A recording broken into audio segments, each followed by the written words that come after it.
the light. You guys in the wheel? Do you believe me?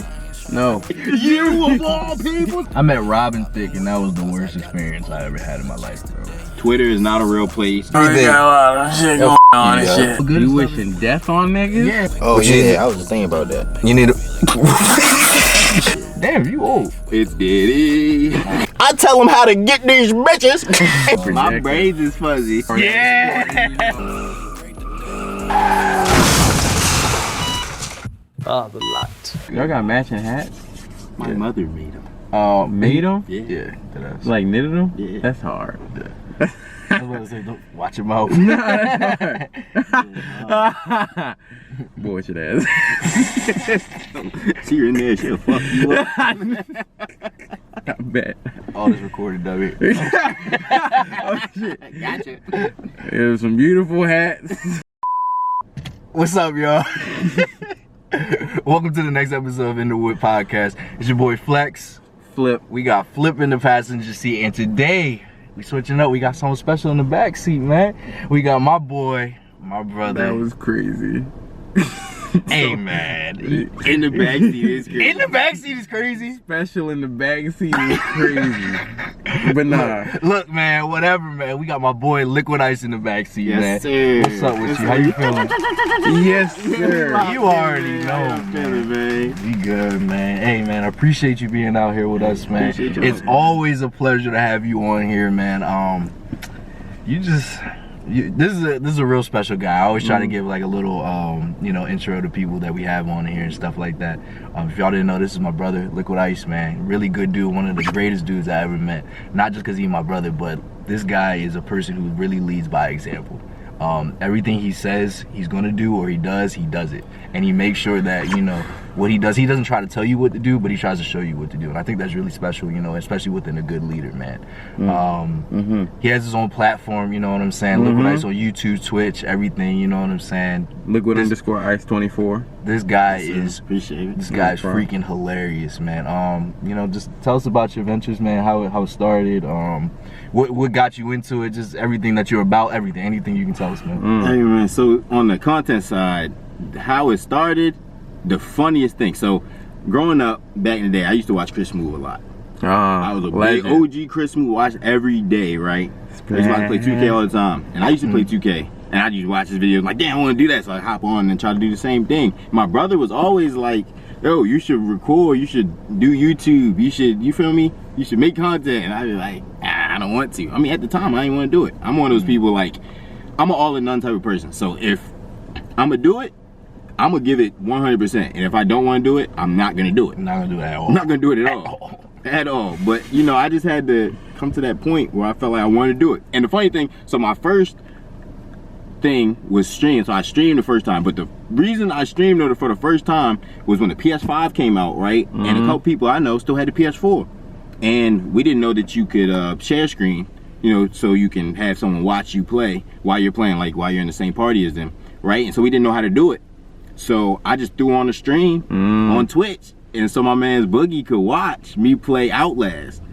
And then from there, it was just like, let's lock in. Might as well. History, right? Might as well. That's what's up, man. And like I mentioned before, this guy is fucking hilarious, man. He's one of the most natural, funny people up to not be funny, yo. You did the same thing with Terry, bro. What'd I do? This guy is so funny. And my fault, bro. And he's just no got funny. something to live up to, yeah? Not my fault, bro. Nah, I just tell you how I feel, man. This nigga is so fucking funny, just naturally funny, man. And on here you don't have to be funny and all that. Like, we just chilling in the whip. Like, you know what I'm saying? What we say? It's three guys in the whip. 3 guys in the whip. 3 guys in the whip. I know they hate that. I know they hate it. That's why I say it. I know they hate it. That's why I say it. Just 3 guys in the whip. But yeah, man, this is gonna be a really good episode. I'm really excited. Like, these are my 2 of my brothers, man. You know what I'm saying? I appreciate that. The chemistry is, it's just crazy between all of us. You know what I'm saying? But yeah. All right, so let's just get started. And before we get started, we got the whip of the week, man. So This one's an interesting one. We've had this, not because the car's interesting. Nothing's wrong with the car. We've been in this car. Ain't nothing wrong with this car.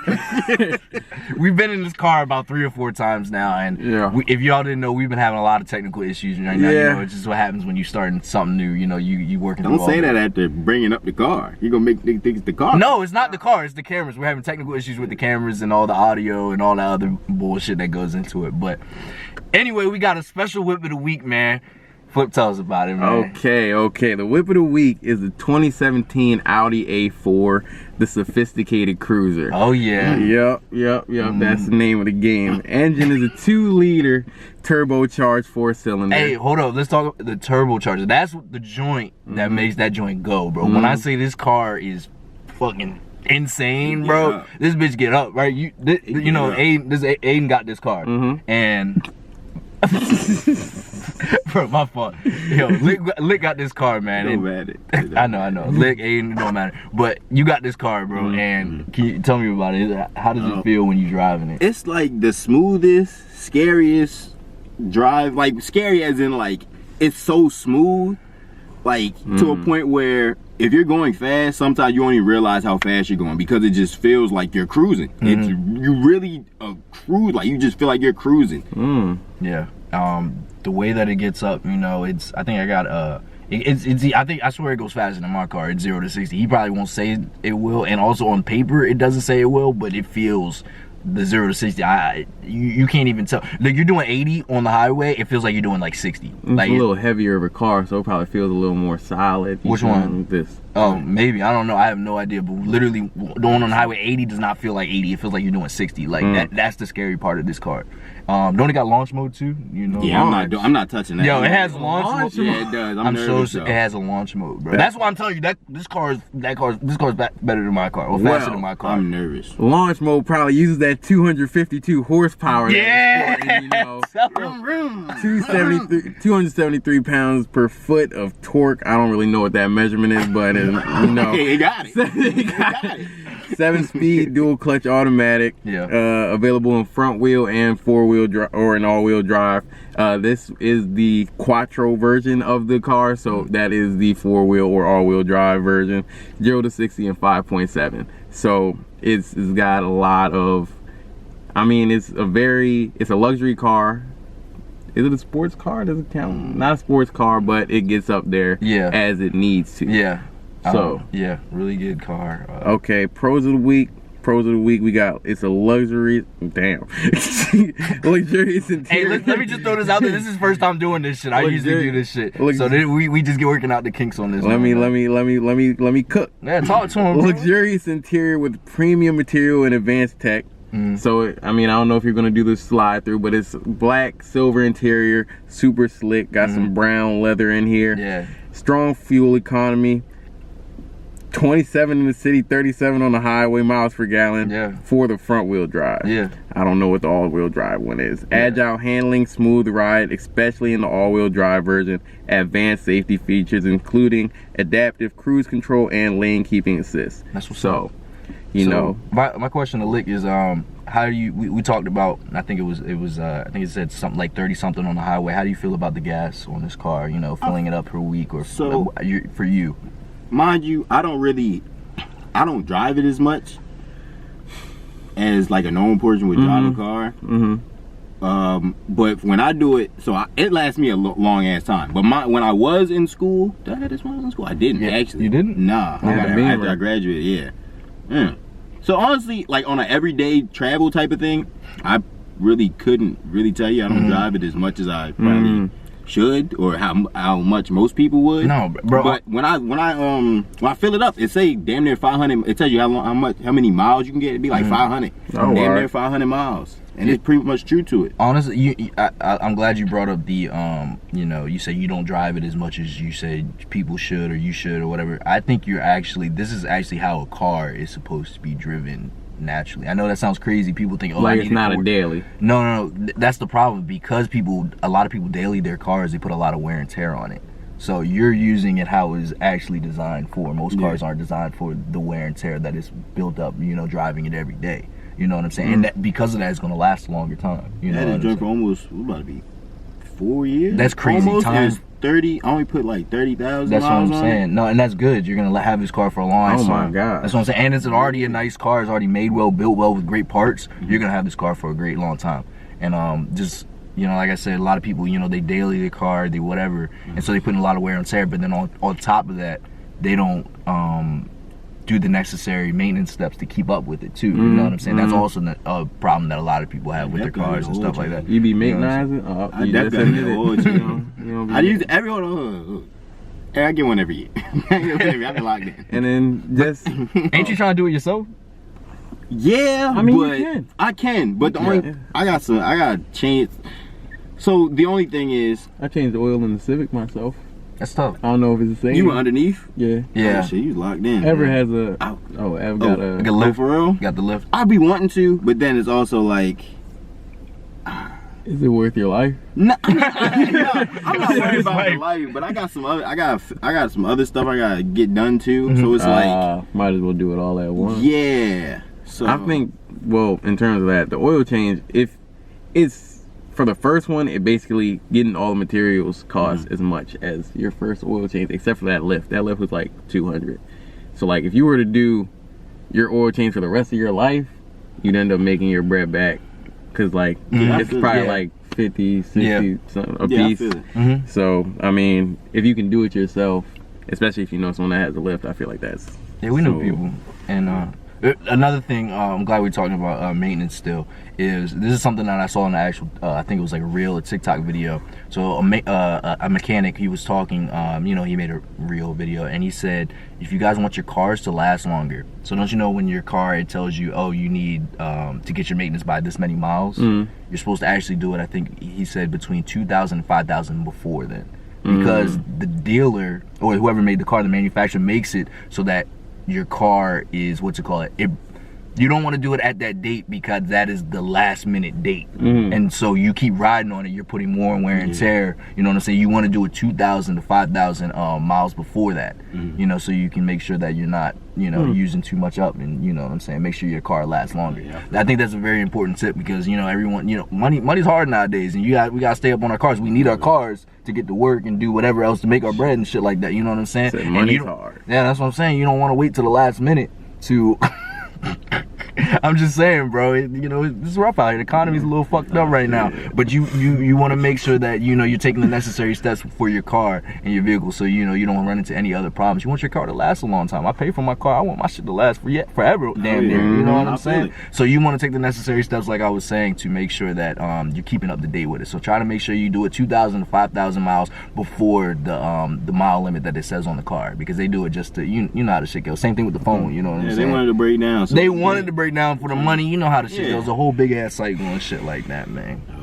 And then just to finish off the little whip of the week section, we have high maintenance costs, is what we just talked about. Oh, for the cons? Yeah. Type shit, Give me one second, because especially with any type of like luxury vehicle, I feel like one of the biggest problems is always going to be maintenance. It doesn't matter what make, model it is. And then they said some limited legroom for taller passengers in the back. As a person who sat in the back of this car, I think that the legroom is fair. It's fine. Like it's a sedan. It's probably not an SUV, so it's not like you. Now, if you got 4 tall motherfuckers in here, you might be struggling. I ain't gonna lie. But usually the height average out in this car. So we got some medium niggas, and then you got short niggas and then tall niggas, so we be good. Type shit. And then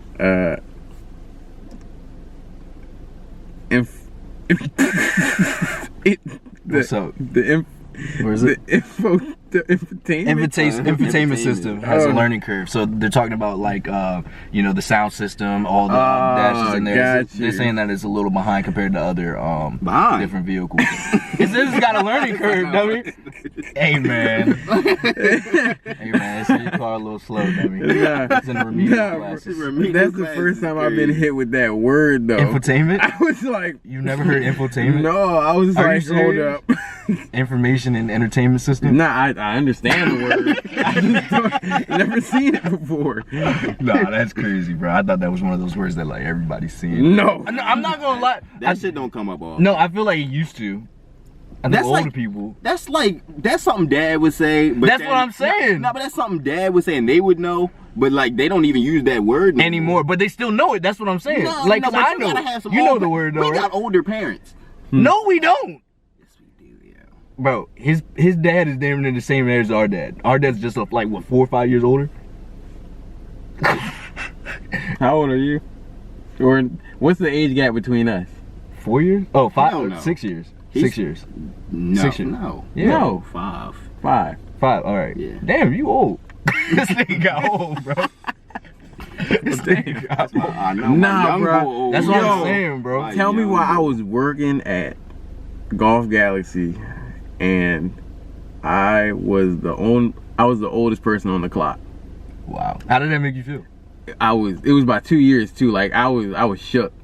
I was real life shook. That's crazy. You think 2 years old? Like, No, I'm saying like You're I not- feel you're not like the me baby being no the more? oldest person on the staff is you used to crazy. being a baby. Like, Right. And my manager 20, so it's like on top of that, That nigga been putting in work. that's what I'm saying. no bullshit. Or he. Never mind. All right.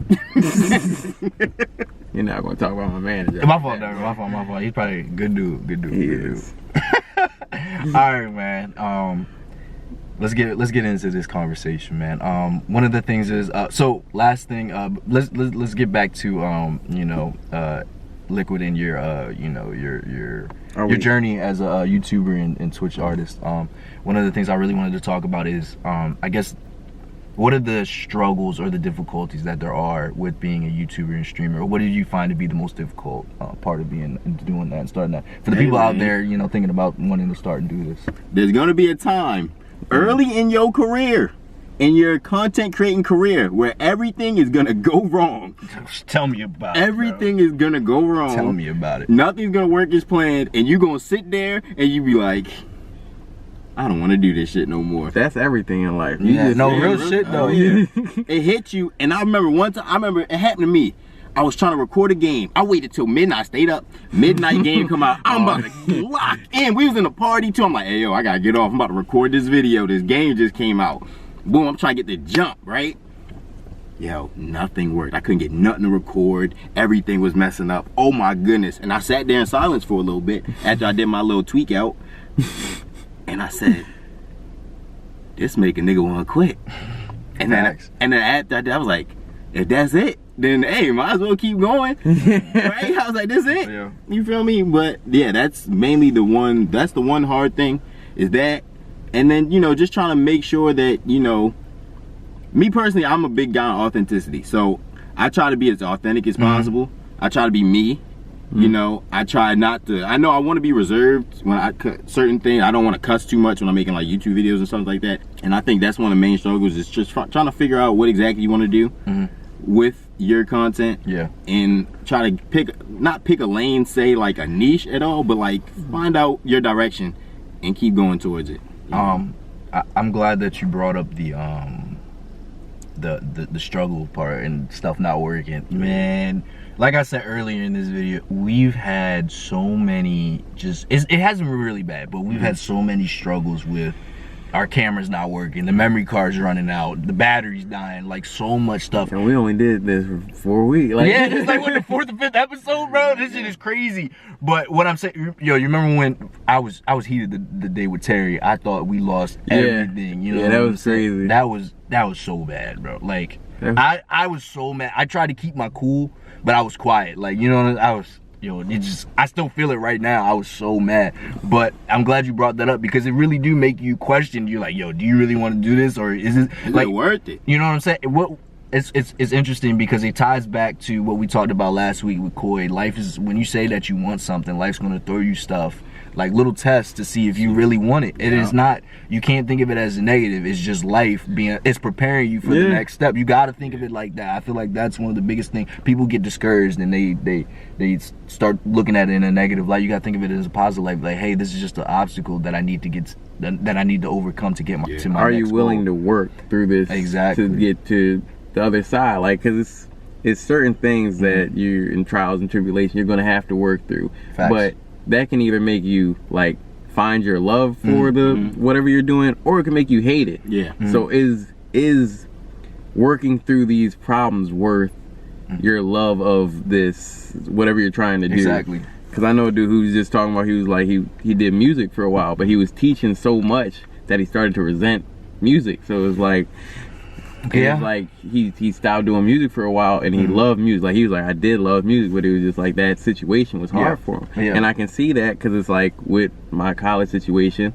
I was thinking about going to school for golf, but one day I was hitting my clubs, and I was like, I was hitting the worst I had hit in a while, and I was like, do I really want to be willing to like hate golf? Like, if I start playing shit in college, and my scholarship is on the line, do I want to be stressed about golf? I was like, no, I love golf. I don't want to put golf through that situation with me. So it's like certain things you don't want to make your career if it's really like you have a love for it, but it's not the passion that you need for it. I love, this is one of the reasons why I love this podcast. I love two things. I love teaching and helping people, but then I also love hearing the different perspectives that that you all have. And I think that you being able to be like, understanding that, hey, I love golf, but I don't want to put a thing between me and golf. That takes so much maturity. That's what I was getting to, bro. And a lot of people don't think like that. And I love whenever we get on these podcasts, like, and I hear you saying stuff like that, I'm like, I'd be happy, bro. Because it just not many people think like that. That's what I'm saying. You know what I'm saying? And it's good to see that somebody close to me is also having those thoughts and maturing in a good way. You know what I'm saying? Because I talk to Aiden all the time. I know where his head at and stuff like that. We talk a lot too, but it's different. We don't really have these type of conversations. So being able to hear where your brain is at, how you're thinking, and how you're growing up, it's great to hear. You know what I'm saying? I want more people to start to raise their level of consciousness, man. That's a really good thing, man. Now, speaking of consciousness in general, I did realize that I'm not really doing this podcast. I realized I'm not as in touch with the world as I thought. Like, was that from the episode with Corey last week? Well, not even the episode with Corey. Just like hearing, like, this is a rough time in the U.S. specifically. I don't even know what's going on in the world, but even in the U.S. specifically, it's a lot going on, and I just be kind of out of the mix and just like letting, because it's like, realistically, I'm a peaceful person. I feel you. So and it's hard for me to focus on the world without seeing it and being like, the world's going to end like tomorrow. Like, it's like the way everything looks every day, it makes it feel like the world's going to end every day. It's like, so I tend to be like, all right, I'm gonna focus on myself, and then whenever I get to a point where I can start focusing on the world, I'll have that extra energy and but really I need to stay in touch, which is why I really like doing this, because different points are brought up to me about the world, and then I tell other people I'm doing it, and they're like, oh, you should talk about this, that, and the third, and it just keeps me updated on what's going on everywhere. So I think that'll help. It helps me as much as whoever watches. And that's a great segue into y'all need to start reaching out and let us know what y'all want us to talk about, man. What y'all want to talk us about, what whips y'all want us to see us in, man. Use the jot form, man. Leave that jot link. The link is in the description on Instagram, and you can also always just leave a comment on the bottom of the video. We look at all the comments, you know what I'm saying? Just let us know what y'all want to talk about, any current events, any cars you guys want to see us in, anything of the sort, you know what I'm saying? Just, or if you want to call in, we can, we can discuss some stuff with you. Just let us know. Use the jot link. We want to see y'all in a Hellcat. Hey, man, I would love to be in a Hellcat, dummy. I ain't even gonna lie, bro. Man, and especially if we start getting some crazy whips, we might do a little drive around test, you know what I'm saying? A little point of view shits, you know what I'm saying? You crashing out. I ain't crashing shit, dummy. I be drifting, bro. I be drifting. No, I mean whipping. I meant whipping. And the whip gonna be out of commission for like 6 months. We had to pay off the rental fees, man. I be whipping, bro. But yeah, segue, going back into what we were just talking about. A lot of people don't keep up with current events, you know what I'm saying? Especially younger people. And this is one of the reasons why I wanted to start this podcast, to make sure not only just update everybody else, but also helps me stay up to date on current events, because like as you said, I really stayed in my own bubble too, and I didn't want to, because I was like, I don't want to listen to that negative stuff. But at the same time, you need to know what's going on around you, you know what I'm saying? Because it can help prepare you, and then it also keeps you just mentally sharp on what's going on and stuff like that, you know. So I feel like that's one of the best things about this podcast, staying up to date. And unfortunately, people do judge you when you don't know what is going on in the world. Like, Yeah. and it's like they don't judge you in a way that I thought you. Like, you'd be like, oh, I just don't really care for it. But then they, like, even saying it right there, it's like you don't care for what's going on in the people who are in charge of you. And No, it sounds when niggas be talking like that, I be like, shut your ass up. yeah, but it is, people do tend to judge, and it's like all you need to know is like the baseline, like just know what's going on in the world around Yeah, you. to stay up to date. You don't gotta know every little single detail, like, but you need to just, Like, you should know California's burning down to a. Now, if you don't know that, You should know bro, California. that's get out the everywhere. basement. So here's my only problem with this. It is. There's a couple things wrong with this thing. One, I'm afraid that the California fires, maybe this is a conspiracy theory in me, is a cover up for something else. Now, hear me out. The reason why I say that is, one, I've been watching a lot of videos, looking at the comments and under a lot of the videos, and people that are living in California say this is not something that usually happens during this time of year. It's wintertime. Don't forget, it's wintertime even in California. Even though it's warmer, it's still wintertime, and then people saying, yeah, well, that doesn't stop the wood from being dry. You're true, that is true, but this is not something that is typical of this time of year. So that's the one thing. And also another video that I watched was that two important things real quick. And then in 2028, they're trying to build I think it's a smart city in LA. That's in one of their plans. And so, this don't could tell me they about to start it now. yeah, they're starting the I construction. seen something today that said, I don't know if it had something to do with the areas that were affected, like the main areas that were affected. But I seen something, they said 2 people ride around on scooters and shiestied up, right? And then they dip, and after they seen them in the area, and then after they leave, a couple minutes later, some shit caught on fire. I'm like, Bro, I'm just gonna telling be you what I read. honest, bro. It just sounds very weird. Like I said, they got the smart city that they're trying to build in 2028, and also what's also is very important. The Olympics is coming in 2022. No, the Olympics, and they don't have anywhere to host all those people that are gonna be coming in from different Don't tell me countries. they about to turn that into the tellies, but that's rich. Like, they usually don't do that to like rich people homes though. But don't. So there's another thing though. Here's another thing. A lot of the people that were living in the areas that lost their homes were connected to the Diddy thing. Connected to the Diddy, So Diddy stuff. people there were a lot of people connected There's- to the Diddy stuff. Yeah. So I don't know too much. This is all. I'm just telling you what I've heard. A lot of the people who lived in those areas where the homes got burnt down were people that were connected to the Diddy stuff, and so they were saying that they're burning down these houses to hide evidence and all that other stuff. That'd be so bad. and they burned down all of California by accident. But don't forget that it all works together because they're trying to build a smart city and prepare for the Olympics. Build places for the Olympics. So That's, hey man. I'm not- I don't think- say nothing's out the way anymore. I feel I'm a you. conspiracy theorist. I don't know. Now I in don't this know. sense, I think that is rough because somebody was talking about if the winds were perfect that this was possible, and they said that California cut like some wild amount of money from their fire department bill. $6 billion. They cut their taxes. They didn't. The insurance companies cut out fire I was about to insurance for say, $6 billion. For a lot They of cut people, out For 3 fire months ago. insurance. For 3 months ago. I Before I heard watching- of this. yeah. That's crazy already in itself. I seen DDG was talking about how he found out he ain't had no fire insurance. He was like, That's his crib was crazy. real close. And he was like, damn, I might lose my shit. That's what I'm saying. No fire insurance in Cali is crazy. And also another thing is, On a I crib in know this is On a crib in general, that's crazy. Yeah, type shit. But California has, yes, that is true. A place that's known for wildfires. Yeah, that is. That's what. wild. And that's the next thing I was getting into is known for wildfires. How are they not prepared for something like this? Well,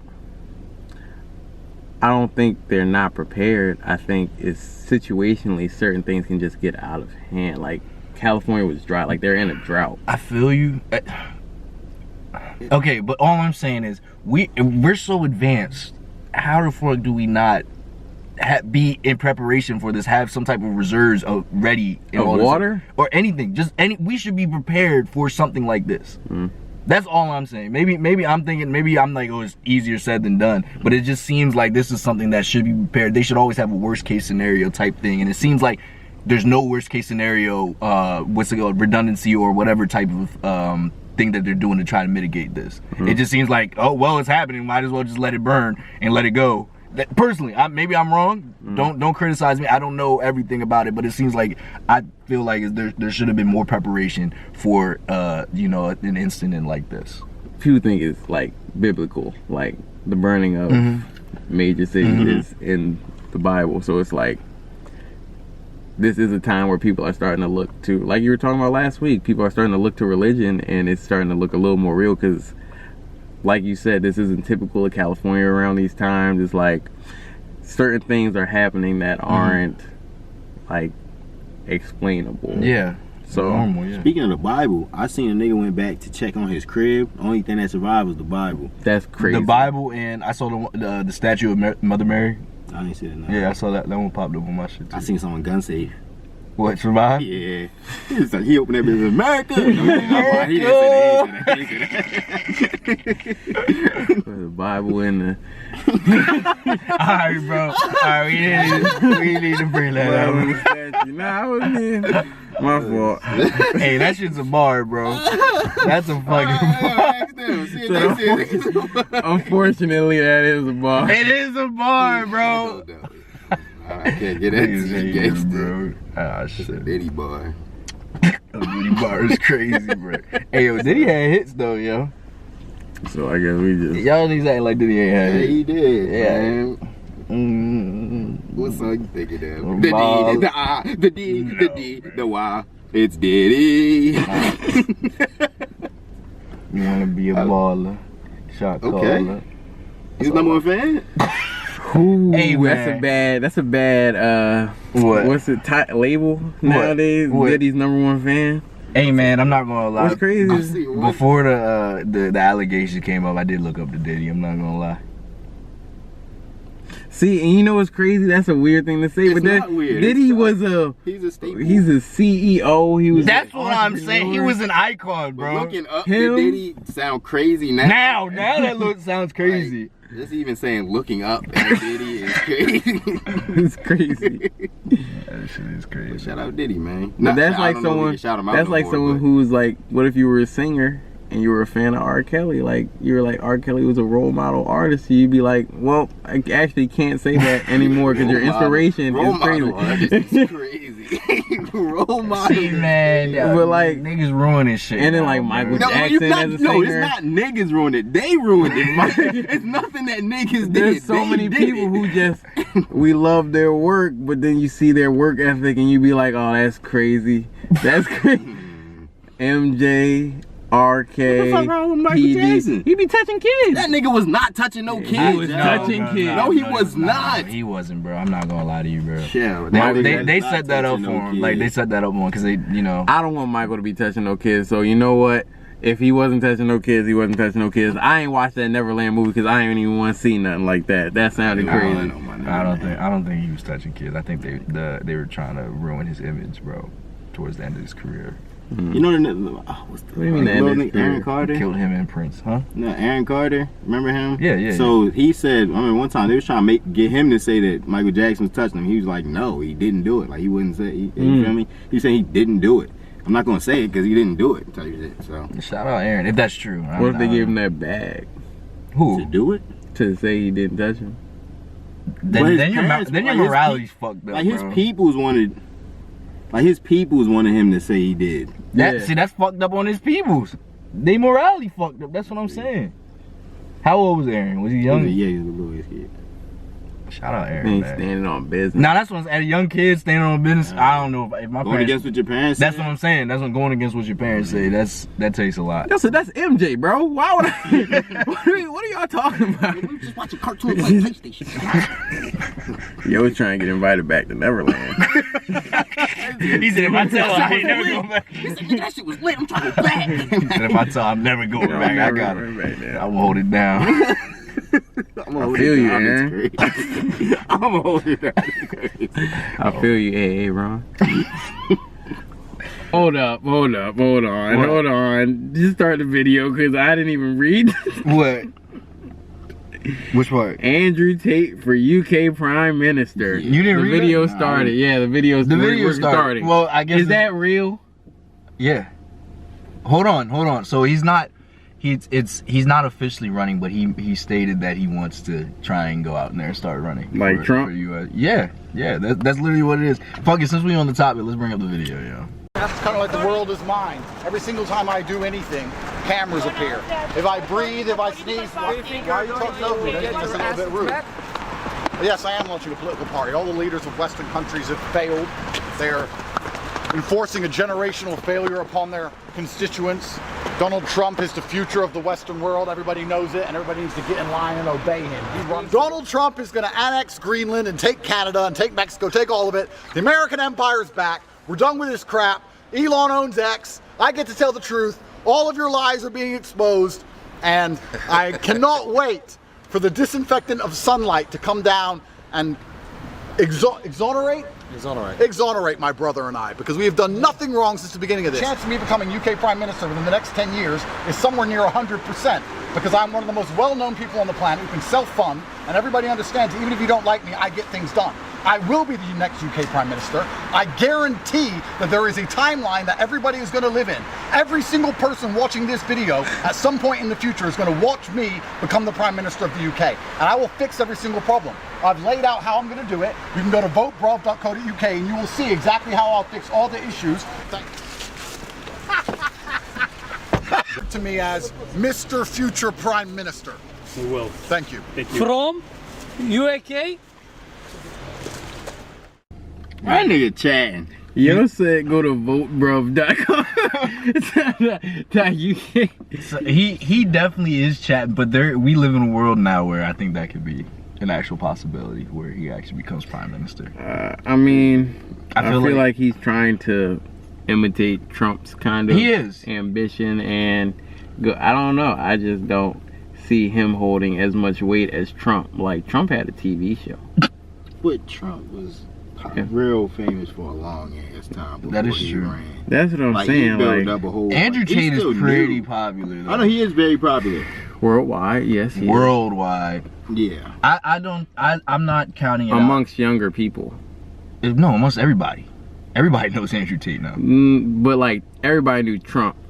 Yeah, younger people knew Andrew Tate. In my eyes, he was like a movement online of my age and lower, which started with like, I don't even know what the word would be, but how he was on, like, he talked about red pill, like the red pill content, masculinity, and all that stuff. I feel like that is I mean, I guess it's not a younger thing, but it just seems like the 25 and under started to embrace, or 30 under started to embrace that more than like the previous generation of people. So he has more emotion with the younger men, because women don't like him at all. Yeah. So, well, at least United States women don't like him.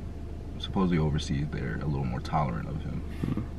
To my knowledge, I could be completely wrong, but that's what I heard. So, I mean, honestly, I don't think it's impossible. I think he's just chatting, like you said. You heard him laughing hard as hell when he got in that car. Yeah, dog. they just be rapping, bro. I know. They do it for views. I used to ride with Andrew Tate.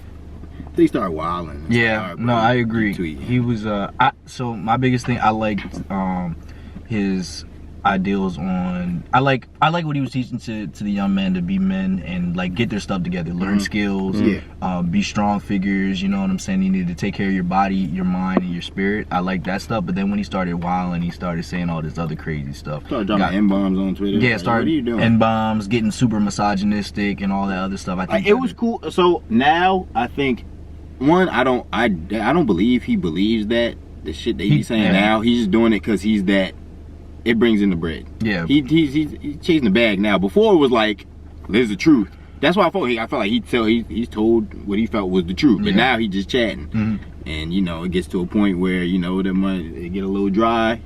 The chicken dry up a little bit. Yeah, you gotta throw something else on the grill. You feel me? So yeah, I feel like that's what's going on with him. Since we're talking about Andrew Tate and just like people saying crazy stuff, how'd y'all feel about Kevin Samuels? Oh. Since we talking about people like shit. Hey, bruh. Certain shit, that nigga was out there bullying bitches. Like, yeah. It was at a point like, some certain times you're making your way out to embarrass people. Another person. Yeah, and like say- yeah, I'm not saying it's wrong. What you gonna say? I was just saying, let the nigga rest. Yeah, I feel you. It's just like it came and went. I feel you. But even like Can I ask you a question? Are you trying to be PC right now? No. Okay. I guess, but it's like I think with anybody, but I guess, But like even like I wouldn't go and say anything about, like, I don't know. I guess he caught a lot of heat when he died, so it's kind of like, damn. And it's not like his bullying women shit was the only thing he did. Yeah. So it's kind of like I guess I do feel bad for him that. Like the most public thing that I saw about his death was glad he died. Like he was talking about it. Like I saw a whole bunch of shit like that. Anybody, I'm sorry to cut you off, but I think anybody who says something like that towards any person that's kind of fucked up, you know. Even people who do the worst thing, you wishing that they're dead is insane, you know. In my opinion. So yes, I feel that. Nah, just, you know what I'm saying, I don't wish death on anybody. You know, what they did is wrong. If they did something wrong, you know, and they should be punished for it. But wishing death on another person, you only get one life, you know, it's kind of crazy. I mean, maybe if he killed millions and thousands of people, then maybe, like, you know, like Jeffrey Dahmer, like get him out of here. You know what I'm saying? People of that caliber, but someone who just says something. Yeah, if they just chatting, I'm not gonna. And you're gonna wish death on them? Are you even better than that person at that point? You know, like, you know what I'm saying? You're trying to be all righteous and shit, but you're wishing death on somebody. So go ahead, go ahead and talk to me about that one. Nah, I'm calling niggas out. Oh, alright. Not you, I'm talking about them niggas on the camera, yo, because y'all niggas be, that's fucked up. Side out of camera, I'm like, yeah, bro, nah, bro, because they be trying to act like they all good. You wishing death on niggas? Yeah, like, yeah, bro. Yeah, bro, that shit is zoom in on me. You of all people, like over words, bro. Over words, bro. But I just think he was remembered for that, and he had a whole platform. That is what got him famous, and then he started wilding on it. So it's like he brought it on himself. He knew what he was doing. He knew what he was doing. He knew what he was doing. And he got paid. I'm sure he got a little paid. They was paying him to get on and get roasted. Did you see what he did when Nikki came on? Oh yeah, that nigga. He was wilding. Nah, I didn't like that shit at all. He know not to do that shit on Nikki. Yeah, he know not to do that on somebody. That's smart though. That's smart. Yeah, it is smart, but it's you going. But like, what are you gonna say? 10 toes. Let's just think about what with his like grading system. It was like Nikki was bad. Nikki was paid. Like, what's he gonna say to her? And to her, he's not even no high value nigga, so he's not gonna talk to her like he's a high value nigga. You not type shit. She'll look at you and be like, get that little shit out of here, nigga. What you doing? No bread. So no bip. Nah, his bip used to be fresh. I'm sorry. That was him. That was hate. I ain't want to say it, but that was hate. That was definitely hate. Hey, bro, let me stop. But projecting. No shit. Nah, I used to be no bip flip. Hey, yo admitted on camera that he was no bip flip. I did. I had no bip 3 days ago. Like I was no bip for 2 months. Hey, I don't got a bip either. That's why I got this shit on. I ain't gonna lie, bro. My braids is fuzzy. I'm not. I look like you had an afro under there, bro. Hell yeah. But shit, back on Kevin Samuels. Again, like he did with Tate. Originally, I like with his message towards young men, just men in general, but especially young men, that they need to get skills, get their life together, take care of their hygiene and all that other stuff, and you know, show them what it is to be an actual masculine man. But at the same time, as he progressed, you know, he needed money or whatever. Not needed money, but money started coming in. He knew what he had to say and do to get the views, you know. And that's what I don't like about a lot of just influencers and people in general. A lot of times, it's not even just the influencers though. It's also the fact that that's the shit that blows somebody up. Yeah, is the fucked up. I know it's real cliche, but like that. The part that messed up message, the overdoing everything, the being overly rude, is always gonna blow you up more than what you actually trying to do. And if it's hard, it's easy to tell a nigga like, you know, stay in the lane and, you know, be for you. But shit, when that chicken come, you see that first check, you like.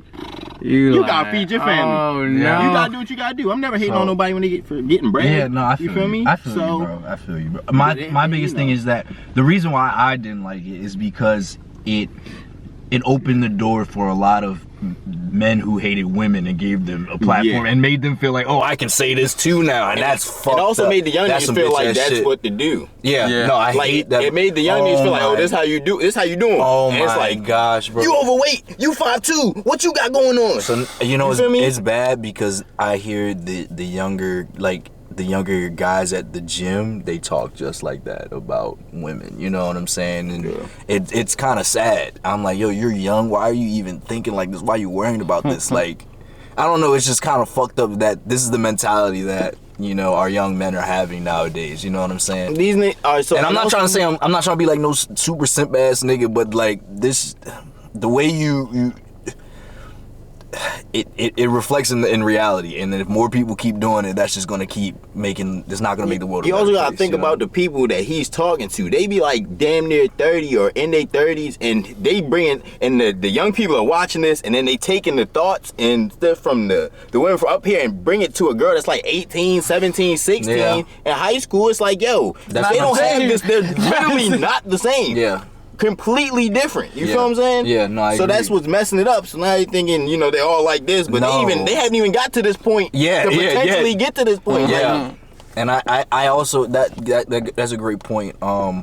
Like they'll have the older guys telling these younger guys that, oh, these women do this, that, and these young guys haven't even experienced it yet to come up with their own type of thought of how to handle that type of situation or what to do. And now they're already scared. They have fear in their heart. Now they're trying to do stuff out of fear and not actually out of love. You know what I'm saying? Like it's up to both parties. It's up to the older guys to tell them that, like, you still got to experience stuff. This is just what I've seen. And then it's also the younger kid to be like, because they do it all the time. Take certain shit and then also try to like. Misery loves company, bro. That's what I was looking for, bro. Misery loves company, bro. They're not caring. But you tell somebody if you tell somebody some real advice, like about life, they'll take a little part of it and then go try to, you know, live it out and figure. But then you tell them about a girl, or you're gonna tell them about a girl or some situation you had, and they're gonna take 100%. You taking 100% of the wrong stuff. Take 100% of this life advice and take 10% of this female advice. Like, what are you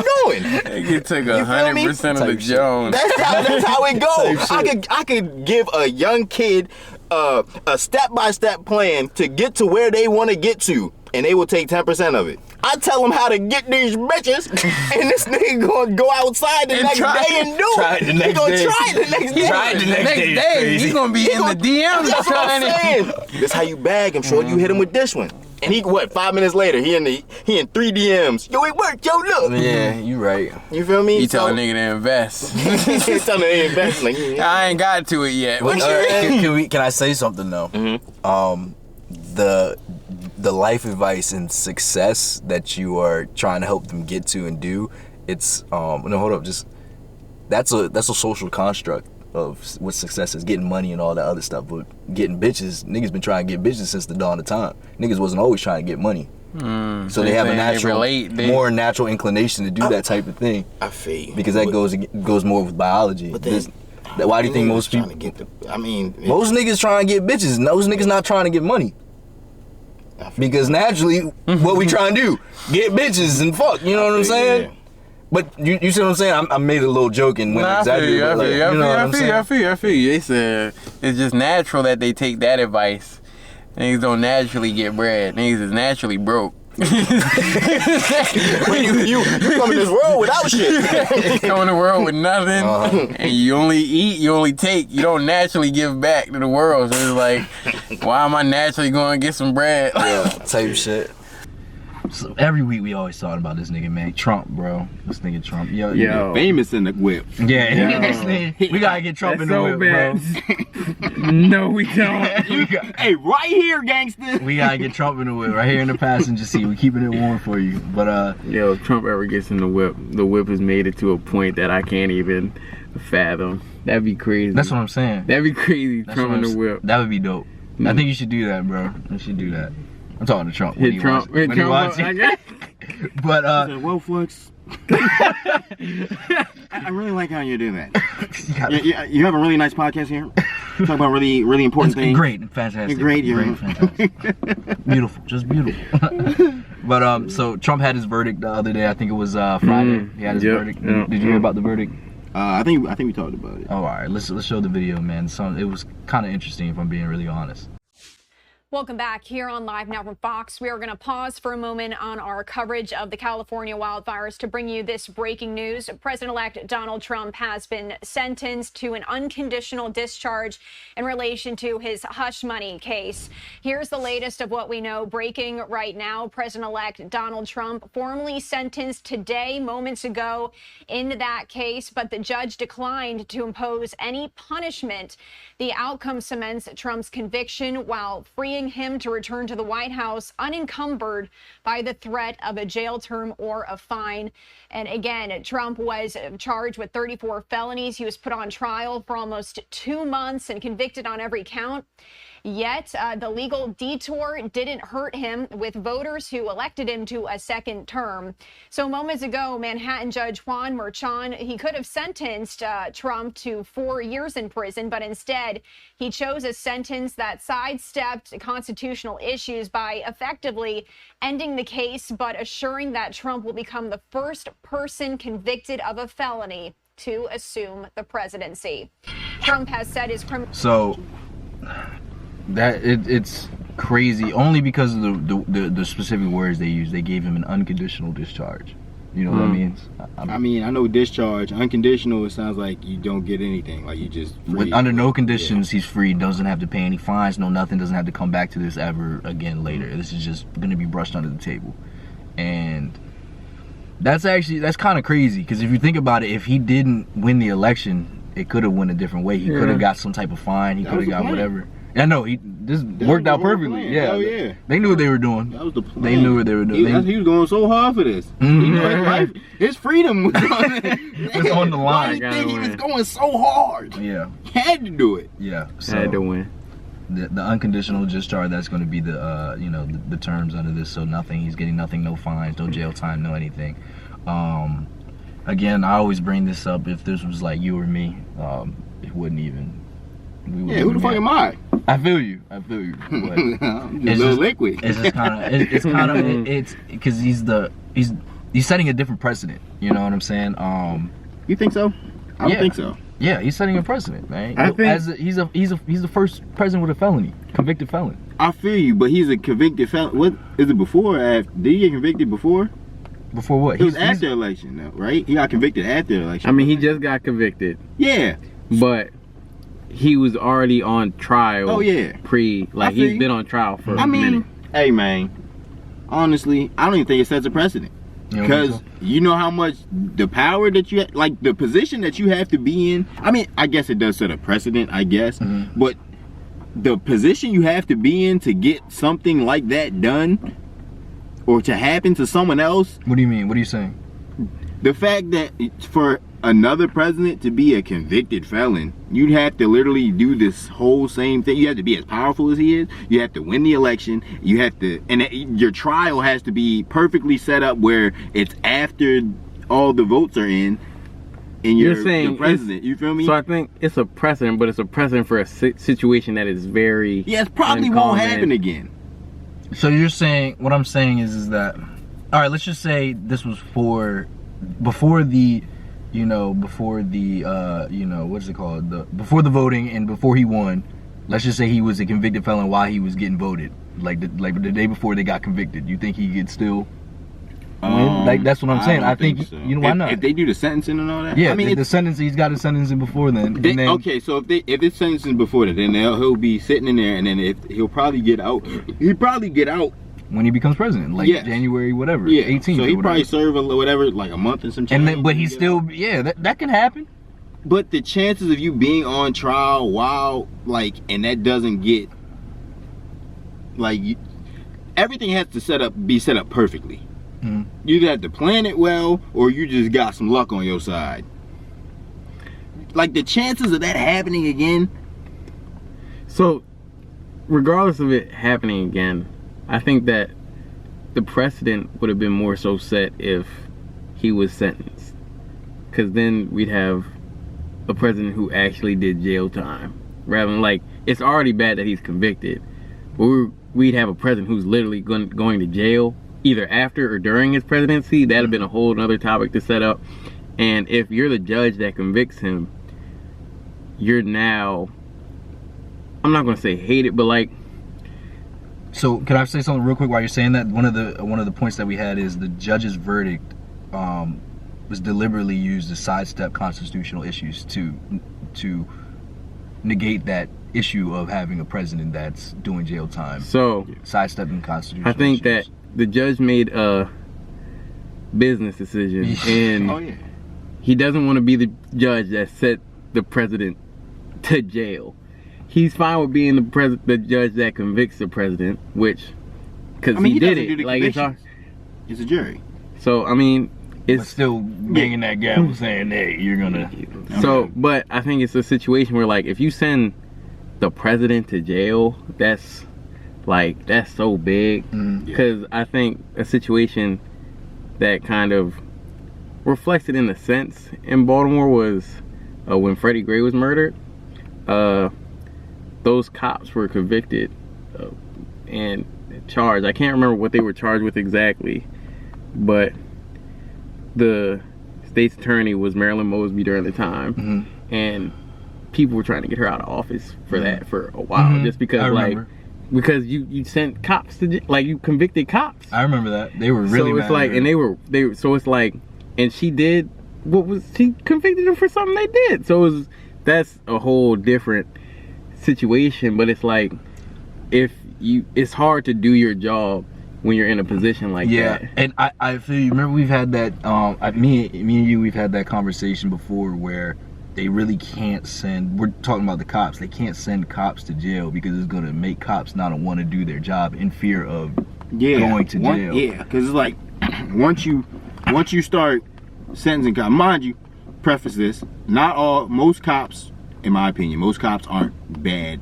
And out, most cops aren't bad. It's always the bad ones that outshine the good ones, the bad apples. They get sold, right. So if you're cracking down on cops, right, and having every little thing they do, you feel like it's like there's a scope on them. Mind you, these cops their lives are at risk all the time. Pulling up, they don't know who they pulling up on, all that. So if they start second guessing their instincts, right then they can get killed like that.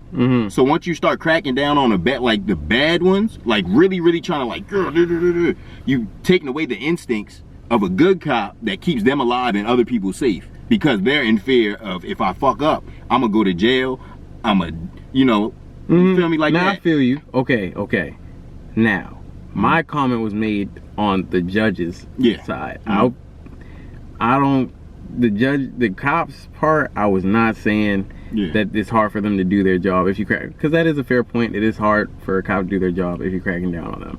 I think that on the judge's part, if they're going to be taken out of their position for making verdicts that you sent them there to make, I think that's a harder, because I'm not saying we have to send cops to jail for their mistakes, but they do swear to protect citizens, which I think is rough, and I think that it's one of the hardest lines of work, but it's because you have to put citizens before yourself. But you also that's what I'm saying, you gotta use your instincts. You do. And once you start second guessing, that time could get someone else killed. It can get you killed just because or it could get someone innocent killed who didn't choose to be a cop and put themselves in the line of, like, you're a cop. Like, that's always the opportunity. There's people who get their house walked in on and they didn't choose nothing. They're just living, and they're getting killed. And you have to, I feel you have to punish somebody for that. And I'm sorry that you became a cop and you were put in that situation, but I feel like that comes with the territory of being a police officer. But also, I mean, that isn't really no also to that. It's you chose to be a police officer. And I'm not arguing with your point. I guess my biggest thing is just thinking about if they do start judging cops for every little thing they do, it could put more people at harm and more people at risk. I think we do have to be lenient when it comes to that. I hate the wordings that we're using. I'm not is horrible, I'm not saying that don't punish them for doing wrong. Cops are good type shit until they're bad.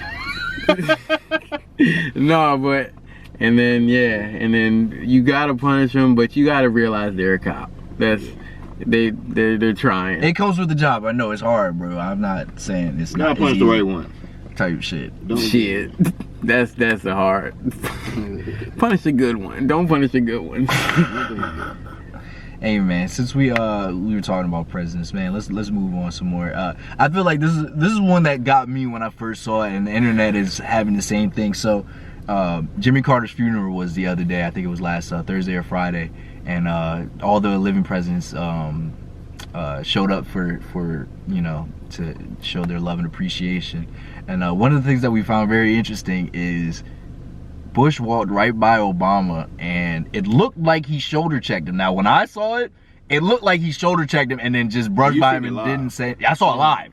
Oh, let me preface it. I saw it live. I was watching it at work, and it looked like he literally shoulder checked him and then walked right by him and then shook everybody else's hand and then just sat down and didn't say anything. Now, what they're trying to say is that did not happen. He like tapped him on the shoulder like, hey, what's up, buddy? And then walked by. I swear it didn't look like that because Obama didn't even look at him and smile. He didn't even laugh. But in the other video, it looked like he was smiling and laughing. I'll just show it. I'll show it while we're here, man.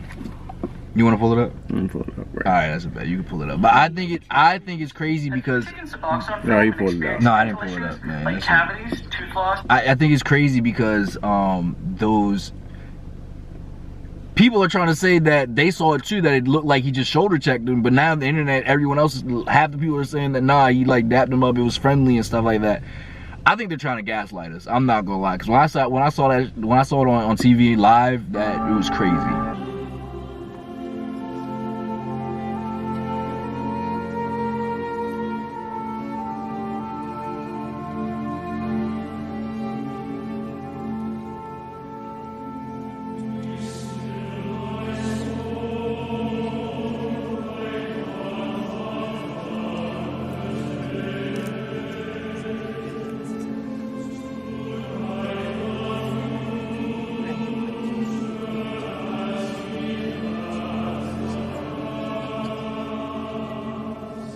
So the crazy thing is that even in that video, it didn't even look how it looked live. Live, it looked like he actually bumped him. This one, it looked like he just walked by him. I swear they're trying to gaslight niggas, man. I'm not gonna lie. I think we're getting to a time where it's kind of weird because when you first said it, it makes you sound crazy. Now, as someone who plans on doing a computer science major and is seeing how exponential, like how the progress of technology is like, it's just getting so far so fast, it's not impossible that they're using AI. It's not impossible that they're using AI to change, like, it's so, like, people are changing faces on video, people are making videos where people are like saying stuff that they're not really saying, and it's getting really realistic. So I'm sure someone has the capability of doing that.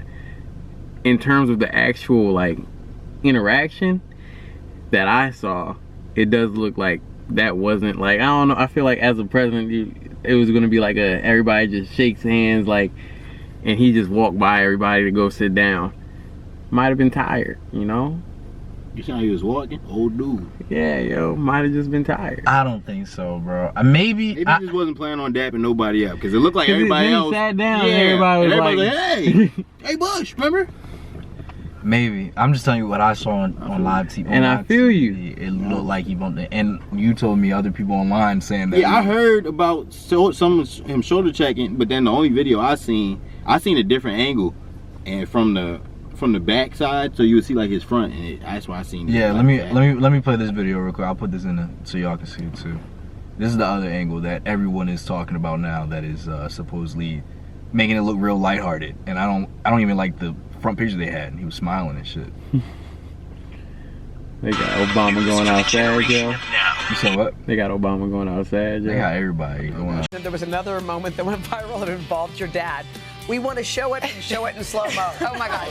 President Obama, and he gave him what we like to call a friendly belly tap on the way to his seat. What was going on there? I mean, I don't know. I guess they're bros. It's the President's Club. Just tap, A little tap. Let me ask you this: if they do AI the video, like, aren't there witnesses?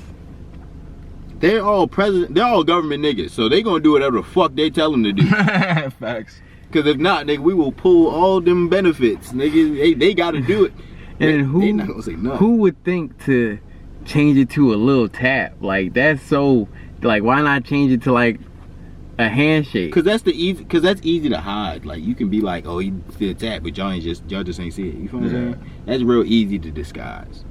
Yeah. Because when I saw that, the angle that I showed first, that was the angle that I saw, type shit. No, everybody looking out the window and shit. Nah, man, fucking Amazon nigga, bro. But nah, I think that we're getting to a scary time in the world where that is a possibility. So how do you feel knowing that when you say that, you don't sound what? Like you believe that there was a shoulder check that you saw live, and now there's videos that are trying to cover up what was going on. How do you feel as a citizen in knowing that it is a capability that someone is able to make a video that looks good enough of a live tape, that it kind of confuses you and you feel like you have to battle for knowing what's real? So, all right, let me preface it that I'm going to say I saw what I saw, but my eyes could have mistaken me. Maybe he did tap him, whatever. I didn't see that angle in the video. But going back to your point, we're definitely living in a world now with AI getting so much better very quickly that could be a fabricated video. And I could be the one saying I saw something with my eyes, and then they're showing you something completely different.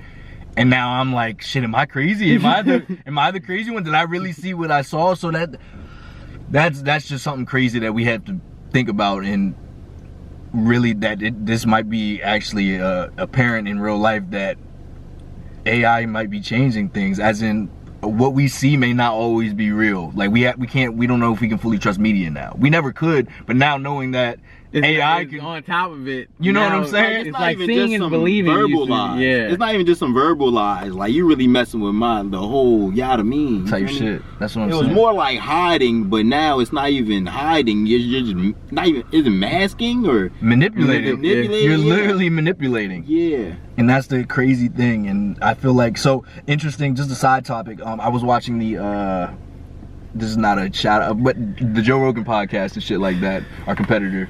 Our rival, and he was talking to, he had Mark Zuckerberg on, and he was talking about you know, how the government was trying to control what Facebook and all the other social media platforms were posting regarding, you know, the elections and all the other stuff. I don't want to say because, you know, YouTube and stuff like that, but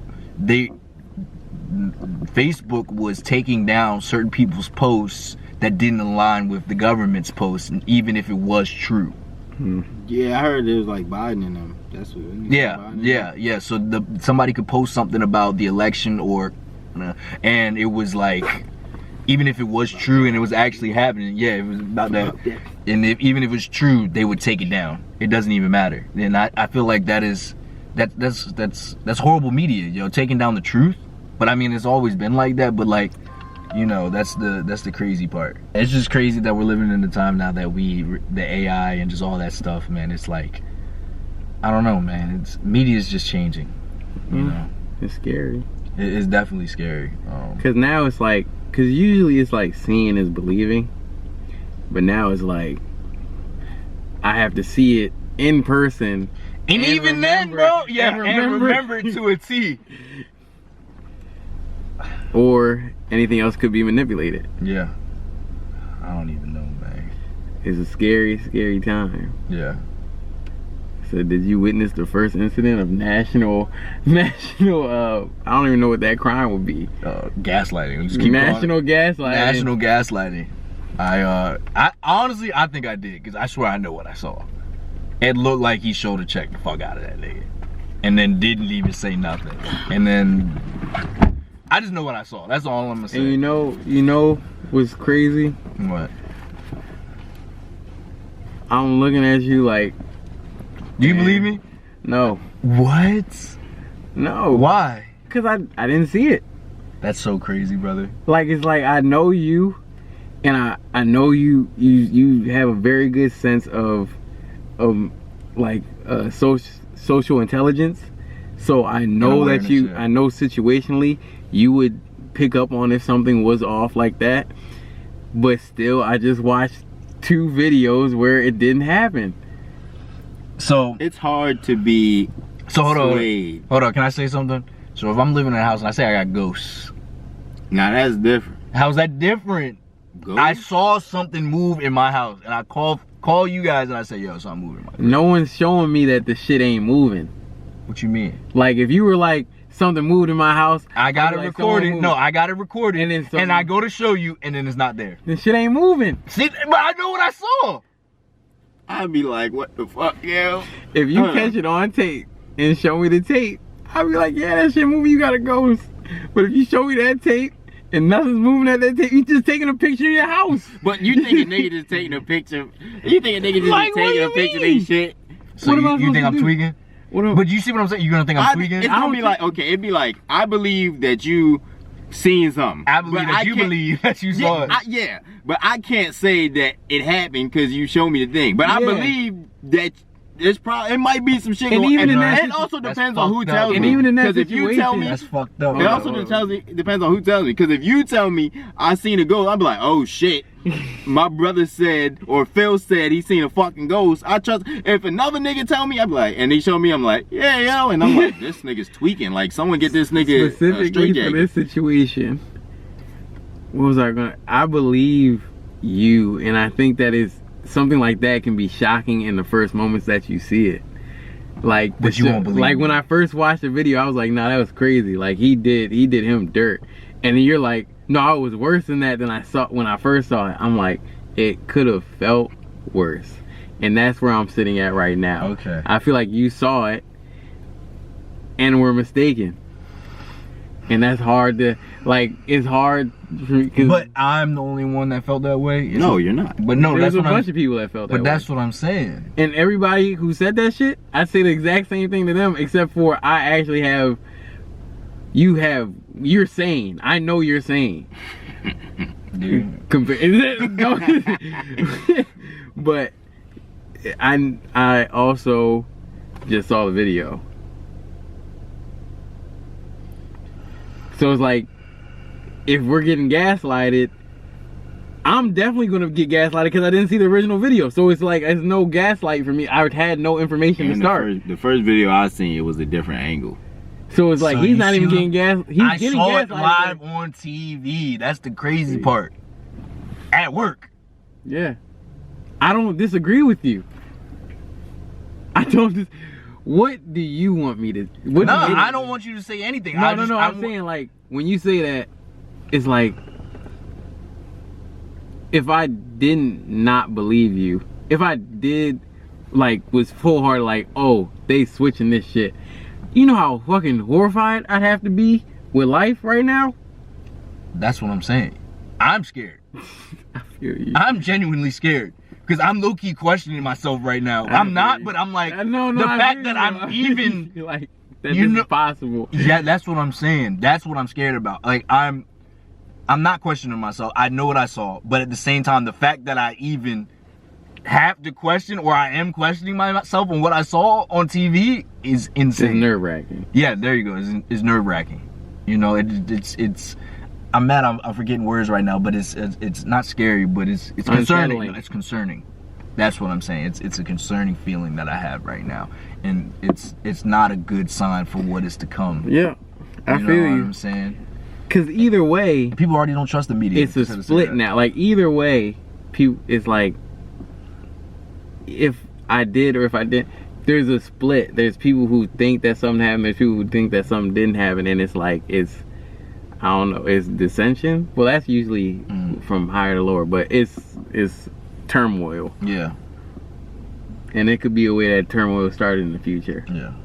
But you got any thoughts on it? Speaking of, well, I guess it's not speaking of turmoil, but this just seems like something that kind of translates TikTok getting banned. Yeah. The 19. Like 5 days. Yeah, and I think that is just like, that's, a lot of people are like, yo, TikTok spitting that truth. And it's like, people were finding out information on TikTok. And I think it was educating more people than we think. Because it's like, people would scroll on TikTok all day and come back with mad facts. Like, why do you know that? I don't know. Yeah, this, that, and the third.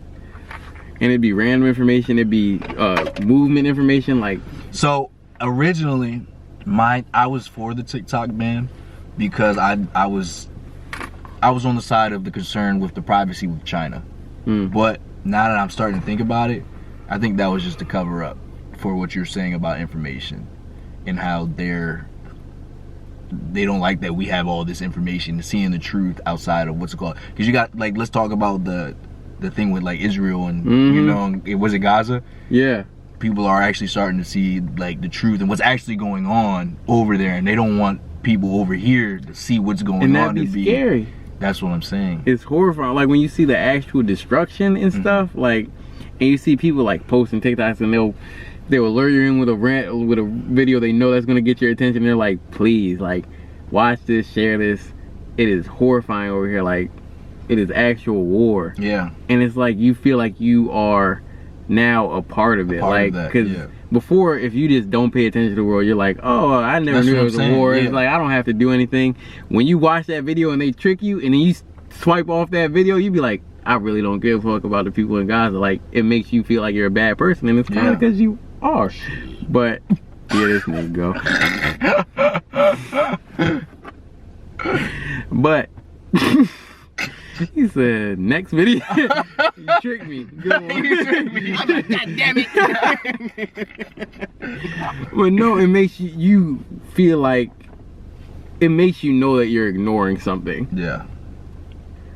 Which is a different feeling than something going on in the background and you just don't know about it. Exactly. And I think it made people more aware. It definitely made people more aware of what's going on outside of just their little bubble. Yeah. You know, and that's what they don't want when when people are able to see outside of what is just right here and see more, their eyes open up, their brains open up to different types of thinking. And thinking, oh, maybe this isn't what I thought it was. Maybe this is the way it's supposed to be. And you know, you start questioning things. And you don't want to start questioning, because then that makes it harder. You know what I'm saying? You brought it up last time, you know, when we were talking about the labels. Remember you said the labels, if you have a teacher, you don't question the teacher because it's just the teacher. But once you start to fit, oh, he's a person, he had da-da-da, you know what I'm saying? Now you know what I'm saying? It's like, you question somebody's experience. Exactly. It's like, oh, this nigga like me. Yeah, he's just like me, you know what I'm saying? Something different, you know what I'm saying? So now there's a different type of relation. You're not just going, this is a teacher, this is how I'm supposed to treat a teacher. But, oh, this is another person. He has different ways, you know, there's a different way I can interact with this person, you know what I'm saying? And different types of, you know, just mental capacity and ways I can think about. I probably feel like athletes when I go to a game and I realize them niggas is real. Yeah. Like, I know it sounds crazy, but like, you don't really realize that they're real until you really go to a game and you see them really move. It's like, niggas is real. Same thing with me and like celebrities. I don't get starstruck with meet celebrities anymore. I never met a fucking celebrity. Yeah, you haven't? I mean, I met like Ed Reed when I was a kid, but yeah. I'm gonna fix that. I feel bad. I'm gonna fix that one day because you keep having to touch that. I don't know a celebrity that I met. I'm a shout out. I met Robin Thicke, and that was the worst experience I ever had in my life, bro. Worst experience? Yeah. It's crazy. Worst experience with a celebrity. And that he kind of like ruined it for me. Not in the fact that, oh, I hate celebrity. It's more of, oh, he's a person too. Because where did you meet Robin Thicke? At a club, actually. You was partying with Robin Thicke? Yeah, low-key. This dude, low-key. Type shit. But it was... He wasn't partying with no damn Robin. I'm dead ass. No. Bitch.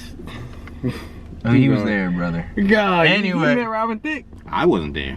I met Robin Thicke. I sat there and I talked to him. I talked to him for a little bit. Oh. Like, I actually had a conversation with him. I was hoping... So I didn't get like, oh my goodness, this is Robin Thicke. I didn't even ask... Fuck you. Y'all call him that too? Fuck you. I don't remember what I called. I don't remember what I called him when I met him. But Senor Thick. Robbie T. Nah, bro. But so I wasn't like starstruck. Oh my goodness, I need a picture. You know, I was like, hey man, I really like looked up to you because I was really like, you know, artist, music. Yeah. So I was like, hey man, like, you know, you got any? I'm an aspiring artist. You got any? Like, it's just like, you know, trying to have a conversation. You know, pick his brain and shit like that. And he's like, just keep going. I mean, two All right, things. now hold on. Okay, there's two things. One, that nigga in the club. Two, that nigga probably hear that shit every day. Probably, Like, bro, probably. But then I realized, but he's not.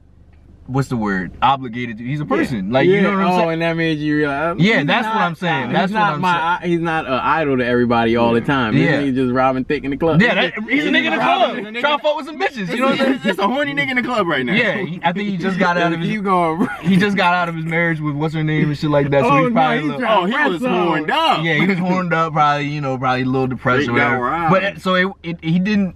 That's not exactly what he said or what happened. But it was just like. That's what the vibe I got. Yeah. And it was just like, damn, all right, well, fuck you too. Like, not really fuck you, but yeah. Keep going, yo. You gotta like, keep you going. know what I'm saying? It's like, whatever, bro. You know what I'm saying? So it was just, I don't have that. Now, whenever I meet, like, famous people or even semi-famous people, it's just like, oh, this is another nigga. You know what I'm saying? You know what I'm saying? Like, he didn't feel responsible for that moment with you. Like, it was just like he phoned it in and he didn't realize how, I'm not gonna say how special it was for you, but it was like, it was an interaction. It felt like you just tried to. Like it was like, so it was like, it was a person that was where I was at or had been where I was at, and I wanted to get some information to see how I could get there also. And then he was just like, keep going or whatever. He like, you in the club talking about music. Like, nigga, I'm trying to make it. Nigga, you already good. Like, trying to make some bitches. yeah, man, get you some airplane pussy. Type shit. But nah, I don't have, now when I meet people, it's just like whatever type shit. Cause now, so like after that, remember I told you I met the producer that fucked with Future in them? Mm-hmm. And fucked with, like, was it Test? Yeah. It was Test? Yeah. I met Test, right? Yeah, I met Test and shit like that. We was just chopping it up. It wasn't even, we was just rapping, like chilling, just rapping. It wasn't no, oh, you know, no, you know what I'm saying? Like, not no celebrity type thing. It was just like, oh, what's up, yo? You know what I'm saying? Oh, you do music? Oh, that's cool. What's up? We was just chopping it up type shit. And then that's how we got cool. So it was also, it helped. Cause now I'm not treating niggas like, oh my goodness, you know what I'm saying? Now, you know what I'm saying? Niggas. Yeah, they niggas. Like, you know, we just rapping being cool, you know, and that's how we got, you know, to a point where I was almost, you know, fuck with Future in them type shit. That sound crazy to say until you read niggas and be like, oh, this niggas gonna fact check the shit out of you. Or they not gonna fact check, they gonna be like, this nigga just be talking. That's what I'm saying, but nah, I really met Tess. We was about that, type shit. And then some nigga fucked it up. We not gonna talk about that today, right? You now. ain't even had to go into that. I did. I know I didn't have to, but I chose to. But anyway, man. So yeah, where were we going with this? Where did this come from? TikTok being banned. Oh, type shit. I still don't even know how. No matter, man. Sometimes you drift in the whip. Alright, man, since we on the top of music, let's go into hip hop, man.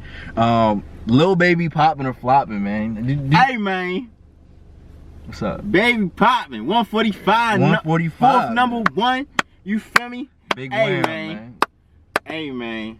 It's a cool album. It's not his best. Yeah. It's not his best, but it's definitely a cool album. People acting like it's crazy. Now I'm gonna have to, alright, I gotta call my mans. Not my mans, but somebody I fuck with. I fuck with Academics. But I gotta call out Academics because Academics pushed the whole Lil Baby hate because he felt disrespected because Baby said Academics know he ain't got no more money than me. Talk to him. Right? So I fuck with Academics heavy. I'm a chat nigga. I ain't gonna lie to you.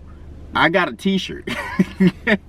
But act you wrong for the for pushing this Lil Baby fell off narrative. Yeah. And a whole bunch of people are saying Lil Baby is trash, and Lil Baby is basically just saying Lil Baby trash. He's washed, and most people ain't listened to the album. Or most people who would have listened to the album were hesitant to listen to the album. And then they just saying this, and then they just saying it's trash. But then once you have that narrative of the nigga being ass in your head, and then you go listen, you're already going in. Unless that shit is transcending, your thoughts are gonna be like, yeah, this shit ass. You feel me? Even this like the last album, the yellow one, It's Only Me.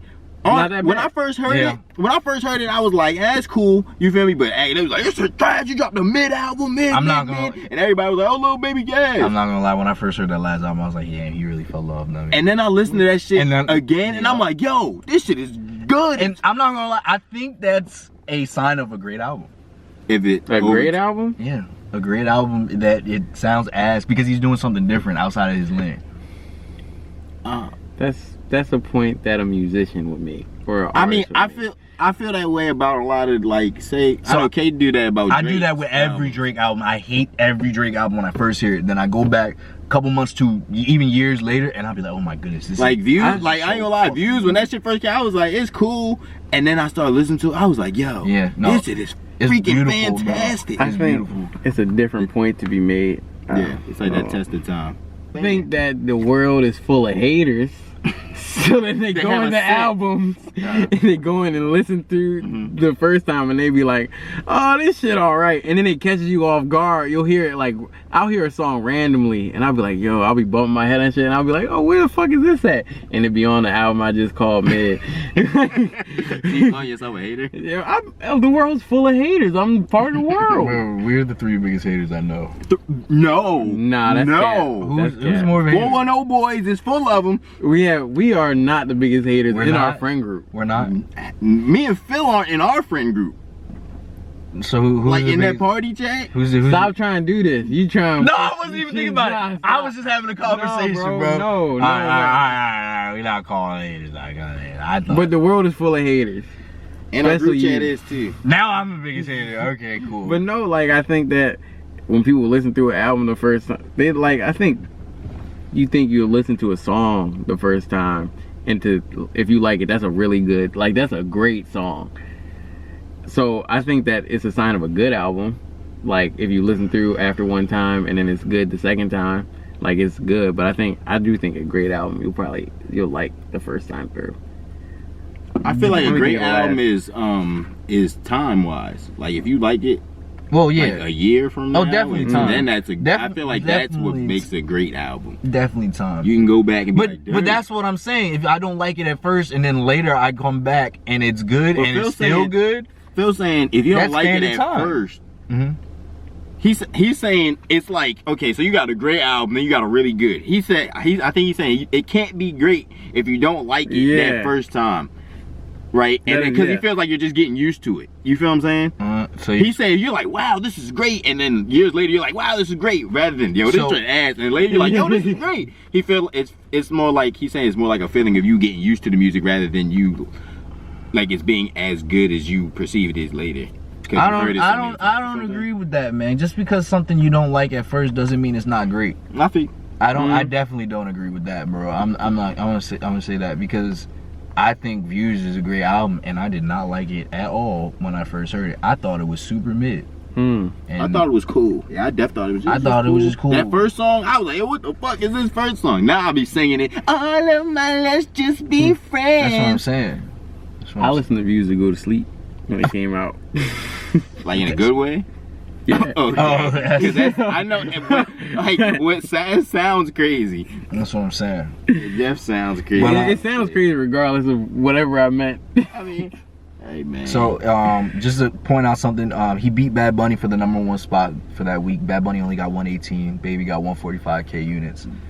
But Bad Bunny dropped on a Sunday at a different random time, so he lost some time tracking. So you think he would have?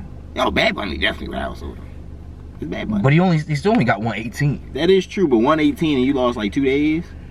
It's Bad Bunny, yo. You feel me? What do you mean 2 days? Like he dropped on a Sunday. Does it go Friday to Friday? Friday to Friday. So he lost 2 days, 2 days and some change. I mean, he probably would. I see him slightly beating him. I don't see him. I'm not saying he's gonna dominate the nigga, but like he definitely would have outsold him. Definitely is. You think definitely? You don't think he could have got what 30 more thousand stream or sales in 3 days or 2 days? We'll see. If this second week, when Friday pull up, then we'll find out. I definitely, I'm definitely second week. Calculator to this shit. Definitely second week. I don't think he's beating him personally because Bad Bunny got. Because he had like 30,000 pure sales, so like you're not replicating that. Yeah.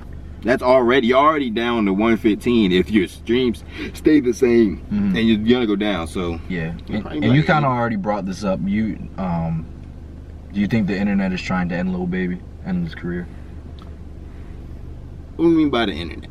Yeah, and then also yes, because you know yes. Because I'm gonna say something, even though the internet is always trying, you know, saying that he's mid or he fell off, and even some of the people in, you know, like in our friend group say it. When I go out, they still bump it, Lil Baby. But him doing 145 is still like they were saying Gunna better, but he outsold Gunna. Right? How much is Gunna sell? Do you remember? Nah, he ain't do 100. I don't think. He didn't do 100. I don't think Gunna did 100. What was it called? 1 of 1? Yeah. 91. Yeah, he way out. Remember about 50? Yeah, no, I don't. 50K. That argument. Oh, I had a question. Is the internet and the culture synonymous or not? No, Twitter is not a real place. A lot of people be on Twitter talking that don't do none of that in real life. Type shit, fake as fuck. Hey, you seen all the people talking crazy about Drake, and he was still on their top 5s on Spotify. So don't listen to what anybody says on Twitter. They just chatting. They go with the trends, and it's easy to do that behind the screen. Once you turn that screen off, you can go back to being who you are. You feel me? Go back to real life. Yeah. Don't listen to what people say on Twitter. It's not real. They don't really fully believe that. They think it's what you're supposed to believe. And then they turn the screen off and their brain really start moving. And mathematically, Bad Bunny would have beaten How? What was your metric? I took the 5 days. I took the number he did in 5 days, divided by 5, and multiplied that number by 7. So I took his daily average and multiplied it by 7, and it took him to 165. Oh wow! Yeah. So he'd have beat him by like 20K. Bro. You see that math, bro? Right. That's why I keep this shit. Shit. Oh, man. Hey man, all I'm gonna say is that Lil Baby's not falling off. I don't think he's going anywhere anytime soon. He's still an amazing artist in my opinion. People always try to claim him as a mumble rapper, and all he does is talk street shit. He really doesn't. Open your ears, gangster. Yeah, open your ears, open your mind, and actually listen. I feel like that just because of his look and how he sounds. Like I'm talking about, he sounds. They think he's just talking that street gangster shit, but he's actually talking about some real life shit and how his feelings and his progression, his evolution. When you actually sit down and listen to him, and I feel the same way about Future too. Future does the same thing too. Not all the time. There's definitely times where Future just literally just be saying nigga shit, but he does open up his mind and actually, you know, talk about how he feels and, you know, how he's evolving and all that different shit, which I think is really good. It was crazy. They got me sounding like a really super Baby fan. I'm not even a super Baby fan. I just gotta defend him off of people saying he's trash. I'm a pretty big Baby fan. I'm not gonna say I'm a stan, but I'm definitely a really big Baby fan. I think he's so talented, both lyrically and damn, I'm fucking with words, but not mechanically, but technically he's a I'm turning into one with all this defending. I'm like, damn, I really like this nigga. This might be hard. I really like this nigga. Type shit. All right, man. Since we gotta wrap it up soon, let's Let's do one video. You want to do Money Matters Too Much, Black Women in Dating, or Adore versus Adored? Both y'all. Adore versus Adored. Yeah, let's rock with that. Yeah, all right. Top one. Everybody talking about that dirty shit. Yeah. Yeah. All right. This is an interesting topic. I'm actually a little afraid to play this look one. who that is. Type shit. I might need you to play it because for some reason it's not coming out for some reason. It's not possible for two people to like each other exactly the same amount, which means that one person must always like the other person more, and the other person must like the other person less. These things change. They generally don't change like this, but the gap can go up and down. One person is generally the adorer, and the other person is the adored. The person up here on the pedestal is the adored. Now, there are pros and cons to both of these positions. It's not like one is better than the other. And in fact, most people, contrary to popular belief, want to be here. They want to be the adorer, because the adorer gets to be with the one they love. And there's no greater victory in popular culture than that.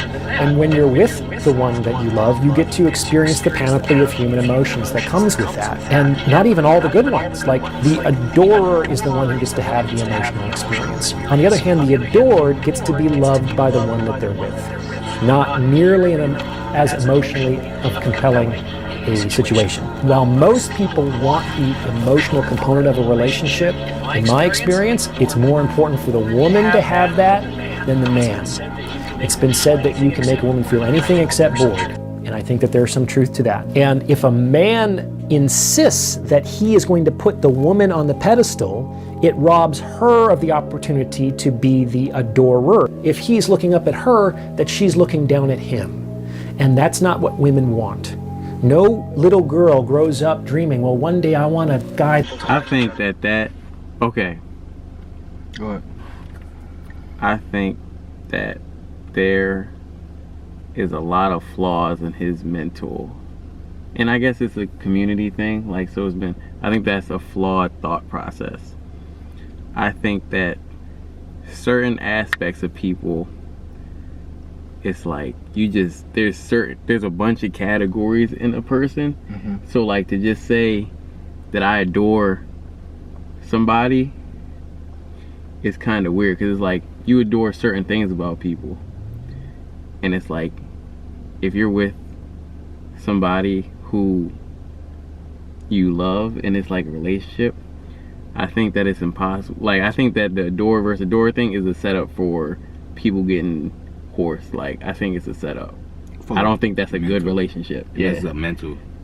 Why you say that? I'm saying, like, based on if say a young kid watch that, right, and they gonna be like, I gotta be adored. I want to be adored. And it just messed up the mental. And now you're thinking that it's one or the other, when it's more of a, you can still like somebody more than they like you, but you can still, like, it's still not one person looking down like, oh, he's adoring me, and you feel me? That a relationship like that is messed up. You always go, whoever, you feel me? He's adoring me. I get that. You feel me? You're getting taken advantage of at that point. You feel me? So I think, yes. You don't think there's any truth in it? No, I'm not saying. Okay, I think that someone always likes someone more, but I don't think it's because it's saying it. So I adore you. So then you're automatically, your thoughts in your head are that you're getting adored.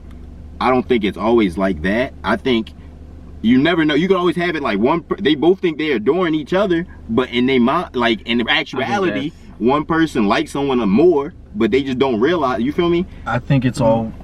I think I get what you're saying. I don't think it's a seesaw dynamic. Like, oh, I adore her, and so I'm adored, and then I don't think it's like that.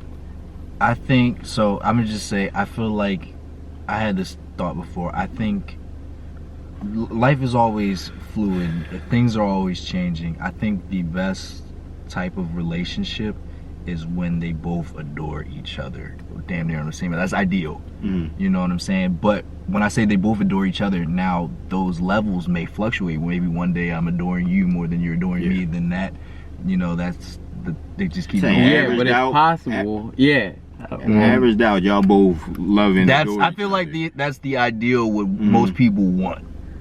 But now, do you get that all the time? Not really. That's the ideal. So you're saying on average there is an adorer and an adored? On average it doesn't even out? I think it should, but I don't think for every relationship it does. Because I feel like so this is what I was getting into. You got to figure out, what do you want to do in your life? Do you want to, what's it called? Do you want to, there's always so there's going to be somebody who takes the lead and then someone who doesn't take the lead, if that makes sense. Someone who has a vision, this is where I want to go, and then you both can't have a vision. Y'all want to go this way, someone has to go that way. You know what I'm saying? Y'all not going to work out. Yeah. Somebody is going to have to, I can't think of the word right now, but say, hey, okay, I'm you know, calm word. You know what I'm saying? Yeah. So I'm gonna be this person, you know what I'm saying? And you're gonna kind of like follow me on the same path, but it's not just, you're trying to think of the word? Yeah. Type shit. It's so, but I know what you I know, that's what I'm saying. You're gonna have to, not compensate, but you know. It's not compensate. I know, I can't think, I'm having a horrible time with words today. But anyway, I feel as though someone is always gonna have to take the back seat on what they wanna do and where they wanna go. And basically what I'm saying is that because of that, so let's just say, you know, girls always say they want somebody, like they want a man to lead. You know what I'm saying? They have to be able to look up to that person and like adore that person and fully trust that person for them to fully want to lead and follow that person. You know what I'm saying? But the guy has to be a person that they can look up to and to adore. You know what I'm saying? For them to trust them and actually want to follow them and say, hey, I have this vision. I see this for us. Let's go this way. You know what I'm saying? You get what I'm saying? Yeah. I feel you. Type shit. So, but yeah, that's what I'm saying. So I guess when I'm saying in the adorer and the adoree, it's more of someone that you, like, I'm just speaking for in the fact for a guy. You got to be the type of person that a girl looks up to and trusts and be like, hey, I see the vision that you have for us. I like this vision and I trust that you're going to lead me in the right direction with love to get there, if that makes sense what I'm saying. Does that make sense? It does. How do you feel? You're the one, you know, and you're in a relationship. So currently when he said it, it kind of hits me like, and what I was trying to kind of articulate at first is, it, like you said, it does fluctuate, but it's not like, and maybe I'm in a situation where I'm the adorer, but I think there's certain things that we like about each other, so that we both have each other on certain pedestals. Like, she's a very organized, timely person. I love that about her. She's about to get her master's, and she's looking for work. Like, she's constantly looking for work. She's anxious because she's worried about the world. Can I say something? I don't mean to cut you off, but I feel like that's what I was getting at. The ideal relationship is when both parties fully adore each other. So like, let's just say you got the guy adores a girl, whether it's her beauty, her smarts, the way he makes her feel, just who she is as a person, you know what I'm saying? Or and then the girl, it's for the way he's a leader, I can trust him, you know what I'm saying? I adore those aspects. He's disciplined, he's motivated, you know what I'm saying? And they're both and adore each other. And I think that she'd have her own things that she say about me. That's what I'm saying. And it's just certain things that end up adding up to us both looking up at us as a perfect pair. That's what like, I'm we're saying. Both adoring what we want to be. And I agree. And I feel like it's damn near even, but then there's gonna be days where that shit just fluctuates. Not saying that it's y'all losing interest, but it's just I might want to focus on myself or this thing a little bit more, and so you got to be there for that person to, you know, comfort them while they're chasing that whatever dream or whatever part of that life they are in at that current moment. You know what I'm saying? So. But yeah, I think that like you said, I think those labels make it feel like someone's less than the other, and I think that's really bad. I don't like it. That's crazy. Yeah, no, he knew what he was doing when he put it like and that. He's like, because he has truth to it, but it's just like, that makes people feel really bad about situations that they're in a situation like because that makes it feel like, well, if I love her and I love everything about her, then it makes me lower than exactly. I'm lower than her, and I don't want to be lower than her. I gotta I can't fuck with her. Yeah, I can't fuck with her. I gotta go find a girl who's gonna, you know, adore me. I'm the king. I'm the alpha male or whatever. You know what I'm saying? That's people's mental. It messes up That's your what I'm mental saying. especially if you haven't had a relationship. It messes up your mental. That is the worst. That's why I hate for young people to watch this shit. I don't think might be crazy. I think there should be a age limit. Yeah, it is. Is there? Maybe not. It used to be for social media. 18 plus is. That's crazy. But you know, nigga, we was on that joint playing. We was 18 on me's, and we was like 8. And I feel you, but I still think there needs to be something that it at least stops a little 10. bit. No, bro. 12. Yo, middle school, you gotta be able to look at shit. No, you shouldn't. Not until you're in high school. I think 16 to 18. That's when this shit started. Bro, you were so impressionable. Yeah, you're bro. So impressionable from, especially middle school, yo.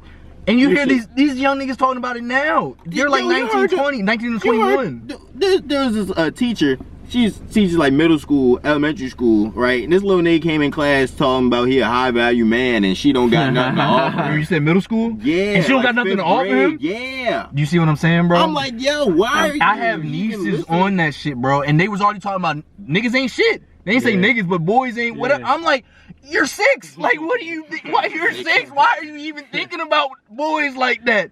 You're not even thinking about boys like that. Why are you even saying that? You don't have no experience to say niggas ain't shit. Yeah. You feel me? You met me. I'm the only nigga. I ain't shit now. Yeah, you and your daddy. You know what I'm saying? I ain't shit now. Daddy. Like, what did I do to you? That shit is insane, bro. I really think there should be an age limit on this shit. I know that's a hot take.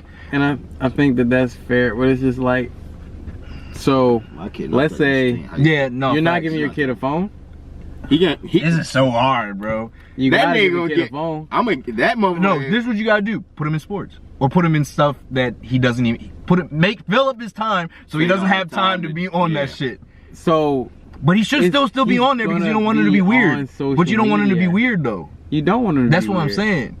hopefully I had a relationship with that little nigga that I'd be like, hey, this what it is, and I hope the nigga listen, because I'd be like, hey, this is what it is. Half this shit ain't real. Don't listen to half this shit. I'm not gonna tell you what's right. You gotta start at a young age. I feel you, yeah. I'm gonna be able to, probably just show something like, look at my phone, like we'll watch this together, like let them use your phone or something. But it's I would hope once you give a kid a phone, you give him access to the internet, to the world. Yeah. I would hope that he would see some, like I would hope that we get to a point where he sees some crazy shit, be like, yo, look at this, and I'd be like, yo, that nigga wildin'. Like, you feel me? We have a conversation like that, not on some like, no, you feel me? I don't want to be the real authoritative. I want to have a relationship that's not like a drill sergeant type of thing. Let's talk it out. I'm not no argument person. I don't want to yell and. I'm afraid that I'm gonna be the drill sergeant. I really don't want to be, bro. I'm afraid that I will, though. I feel, but it's also bad because I'm one of them niggas. If I tell you once or twice and then you keep doing it, fuck it. You gonna have to find out that's the difference between me and Aiden. Aiden will say it once and maybe twice, and he'll be done. I'll keep trying to. And I can tell you an example because my niece was playing with the with the treadmill, right? I said, don't go over there, you're gonna get hurt. And she, and I said, don't go over there, you're gonna get hurt. And then she kept doing, I said, all right, bet. She turned the treadmill on, whoop, bam. All I hear was, Uncle, I'm about to That's what I'm saying. And then, she don't be messing with it no more. Hey man, sometimes. But here's the thing, in life, that's a fair way to look at something. But if it's your child, that fall might be traumatic, and it's like, are you trying to save them from that trauma? I'm trying. That fall, what can I say? Go ahead, finish. I don't know what that fall could be, but there's so much weird shit going on in this world. That fall could be with them forever. I don't know what else I can do. No, but then, let's just say you force them to stop doing it. Now they might resent you for it. Do you want them to be okay? But then they're gonna resent you, and then they're gonna keep trying to rebel later. That's when. And then it gets worse. Like, it start off with the fall. And then now they getting into some deeper shit that you can't even help them with. Then that relationship goes so far. Fuck that one, we're about to cancel. That relationship go so far past that there's no returning. You can't help them no more. I know we about to. Yeah, hey man, that was a great talk, man. Last thing is just the financial tip. Hey man, we gotta get the financial tip for y'all, man. We've been not slacking, but you know the technical difficulties. We're almost got everything. Got a lot of shit going on and shit. Fuck you, bro. Look, man, we almost got everything under wraps, man. We got one more camera that we gotta get together and stop cutting off and shit. But hey, we got a financial tip of the day. So it's the 50-30-20 budgeting rule. So. Oh yeah, I was just thinking about that. You need to.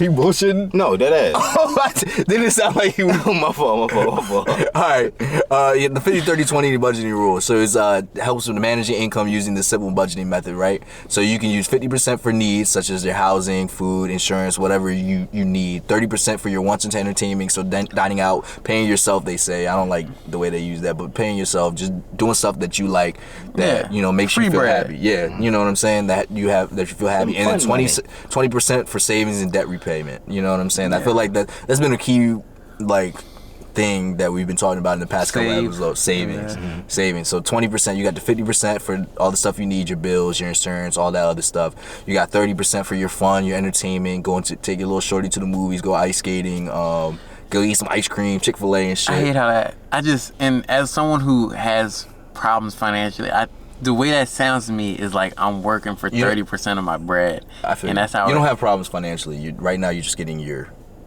financial schedule and your financial plan in order. In terms of, bro, I have a problem with the amount of money that I spend and how much money that I make. I spend more money than I should for someone who makes the amount of money that I do. You're not bad. That's bad planning. Budget. Financial. Yeah. And it's a problem. No, it's not. A financial problem. It's a problem. I just don't, I'm trying, you know how I say get rid of negative thoughts? Yeah. Don't say you're bad. Okay, I see what you're saying. You have a bad plan right now. You gotta make a better plan. You gotta get your little no-touch fund. Stack the no-touch money up. Get you a little pile of no-touch. And automate my savings. Now, I know a couple people doing that. Yeah. Oh, yeah. Keep a little no-touch. This would be a great spot for a sponsor right now. Wink, wink. You know? That was... I don't know what the fuck that was, bro. That was my wings. But yeah, so the 50-30-20 rule is a great way to stay in control of your finances without planning, without complex planning. Last thing, that's shit. That's what I did. Oh shit! I I just looked at the script. The last thing is you can automate your savings. God damn, I thought you would. Bro. You can automate your savings. That was a great setup, brother. My fault. Fantastic. Set up automatic transfers to your savings or investment account. I didn't know my script as well as I should have. Automating this process helps build wealth effortlessly while preventing the temptation to spend. So, y'all, 50-30-20 rule and set up automatic savings. I think that's a great way to, you can actually get ahead and get in control of your finances. And that's definitely something that's very important, especially in this day and age and time. You know what I'm saying? So, hey, people are lazy, and like to automate that, it makes it. I have to work for that bread now. Makes it 10 times easier. So, hey man, this was In the Whip. I appreciate y'all for checking in with us. It's your boy Flex, Flip, and we got Look what I in the back seat, man. I really appreciate y'all, man. Stay tuned for next episode. Yes, right, sir. Y'all. Peace.